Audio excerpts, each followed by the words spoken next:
Shalom and welcome back to Israel with Aline, and welcome back to our home here in Jerusalem. Today we're going to talk about the Dead Sea Scrolls, the discovery. The most important find in biblical archaeology, and that changed the way we read and study the Bible. We're going to see how and when these scrolls were found and why they are so important. And mainly talk about a scroll that I guarantee you've never heard of, the Scroll of the Son of God.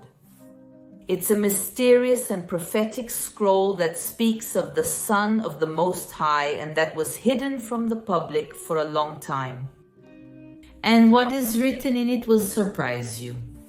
So if you're ready, let's get started. Let's start by understanding what the Dead Sea Scrolls are and why they are considered one of the most important archaeological discoveries of the 20th century. The Dead Sea Scrolls are a collection of more than 900 scrolls found inside caves in the middle of the Judean desert, very close to the Dead Sea. And these scrolls are about 2,000 years old, and among them is the oldest Hebrew Bible ever found. Now, how was this archaeological treasure found? In a not so glamorous way, actually young shepherds found these scrolls, and now let's talk about the story of the discovery of these scrolls. Our story begins in 1947 when 3 young men were herding their sheep in the Judean desert near the Dead Sea, a region that has many caves. But that day, something caught the attention of those young men to a specific cave, and they decide to enter this cave. And when they go to the back of the cave, they see jars, very old jars. And when they open these jars, they find scrolls. They open the scrolls, but they can't read them, since the scrolls are written in Hebrew, and these young men spoke Arabic. But they see that the scrolls are old. Maybe they were worth something. They take the scrolls and bring them to their tent. They were Bedouins, that is, nomads who lived in tents. And what are they going to do with these scrolls? They hang them on the pole of their tent and look at them, wondering what they're going to do. They had no idea about the treasure they had found, nor that they were helping to destroy this treasure. After quite some time with these scrolls lying around their tent, they decide that the scrolls are probably very old and worth a lot of money. So they take the scrolls and bring them to the city of Bethlehem, where there was a merchant who bought and sold antiques. They bring these scrolls and the merchant looks at them and says, "This isn't worth anything. I'm not going to buy this from you." This was probably stolen from some synagogue and he doesn't want to buy it. And the young Bedouins keep looking for a buyer until they finally find one and sell the scrolls for $28, which is the equivalent of $325 today. And these scrolls in the following years keep passing from hand to hand until someone realizes what was found, that the text was 2,000 years old.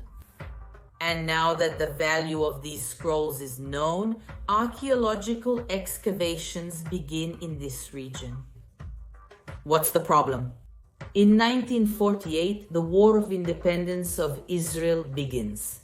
Israel declares its independence and all the neighboring countries join together to attack Israel. And this region of the Judean desert where the scrolls were found was attacked and conquered by Jordan.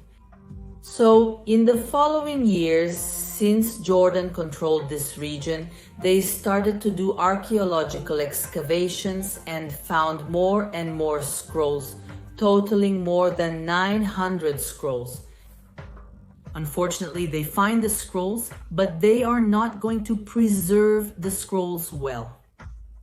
They are going to store them in damp places and even use tape to stick one scroll to another. And every time they handle them, they start to unintentionally destroy the scrolls. They make 5% of all the scrolls become unreadable. And the Dead Sea Scrolls would remain in the hands of Jordan until 1967, when the Six-Day War happened and Israel conquered that region of the Judean desert, among others, and along with it took the Dead Sea Scrolls. And now, serious studies about them would finally begin. These manuscripts, for the most part, are written in Hebrew, some in Aramaic, and also some in Greek. Most of the scrolls are written on leather. There are also some on papyrus. And there is one scroll, which is the copper scroll, that is a list of the treasures of the Temple of Jerusalem. I also talk about this copper scroll in one of the videos here on the channel about the greatest mysteries of Israel. I'll leave the link up here for you, for anyone who wants to watch it later. And I want to take this opportunity to ask those of you who are watching this video to subscribe to the channel and leave your like. Guys, when archaeologists start studying the scrolls, they face a huge challenge. Think about it. There are 900 scrolls, but many of them were torn. Many of them were missing pieces. They actually found, in total, 15,000 fragments of scrolls. Imagine putting together a puzzle without instructions, without knowing what you're doing, and with missing pieces. So they're going to take these 15,000 fragments and reassemble these more than 900 scrolls. Some were found in a wonderful state of preservation, like the one you're seeing now on the screen, which is called the Great Isaiah Scroll. Yes, this is the Isaiah Scroll that we know from the Bible. And other scrolls were found in such a deteriorated state that we can't even read them. And after they put this puzzle together, were they able to find out what is written in these texts? So what is written in the Dead Sea Scrolls? There are 3 different types of texts. The first category is the Hebrew Bible, which in Christianity is called the Old Testament. But it's actually a personal Hebrew Bible from 2,000 years ago. The oldest texts, in fact, are 2,200 years old. And when archaeologists find a Bible that's 2,200 years old, of course, the first thing to do is to take the modern Hebrew Bible, the one we know today, and compare them. Put book next to book, Genesis next to Genesis, Isaiah next to Isaiah, and so on. And you can see that the Hebrew Bible has remained, that the Bible over these 2,000 years was not altered. That means the same texts that were read 2,000 years ago in the time of Jesus are the same texts we read today. And that alone is already amazing. But besides that, they also found non-biblical books. The second type of scrolls are scrolls of their own authorship. Books written by the very community that lived in this region. This community was called the Essenes. They were a group of Jews who lived in a very different way. They sought a pure life, isolated from big cities like Jerusalem. These scrolls tell us how these people lived in the desert and what they believed in. And the third type of scrolls are apocryphal books. I mean religious texts that are not part of the Bible. Like the Book of Enoch, the Book of Jubilees, Psalms that are not in the Bible, the Book of Tobit, the Testament of Levi, the Book of Giants, and several others. And some of these apocryphal books disappeared from history, and we only found them again thanks to these scrolls. Among these books are the Book of Noah, the Book of Mysteries, the Book of the New Jerusalem, the Book of Curses, the Book of Melchizedek, and the Temple Scroll, and the Book of the Son of God, which we will read together in a little while as well. These books that were found in Qumran, which had disappeared over time, bring us knowledge that had vanished about biblical characters like Melchizedek, Abraham, Noah, Enoch, about Jerusalem in the time of Jesus, and about the New Jerusalem. And also about eschatological prophecies, prophecies about the coming of the Messiah and the end of times. And one of these books that had disappeared and that we found again thanks to the Dead Sea Scrolls is the Scroll of the Son of God. And now I want you to listen to this scroll and tell me who it is talking about. The Spirit of God rested upon him. He bowed before the throne. The King, wrath comes into the world, and his years will be shortened. Such is his vision, and all this is yet to come into the world. In the midst of great signs, tribulation will come upon the earth. After much slaughter and massacre, a prince of the nations will rise, the king of Syria and Egypt. He will rule the land, they will be subject to him, and everyone will obey him. And his son will also be called the Great, and his name will be designated.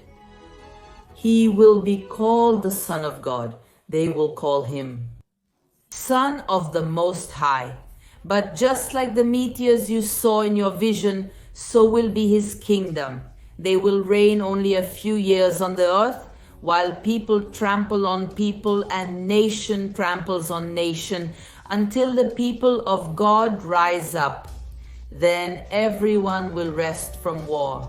His kingdom will be an everlasting kingdom, and all his ways will be just. They will judge the earth with righteousness, and all nations will make peace. War will cease from the earth. And all the nations will pay him homage. The great God will be his help. He himself will fight for them, placing the peoples under their power, bringing them down before them. God's government will be an eternal government, and all the depths of the earth will be his. As you could hear, this text talks about the coming of the Messiah and eschatological issues of the end times. But when this text was written, it was written 100 years before the birth of Jesus. It was written in the year 100 before Christ.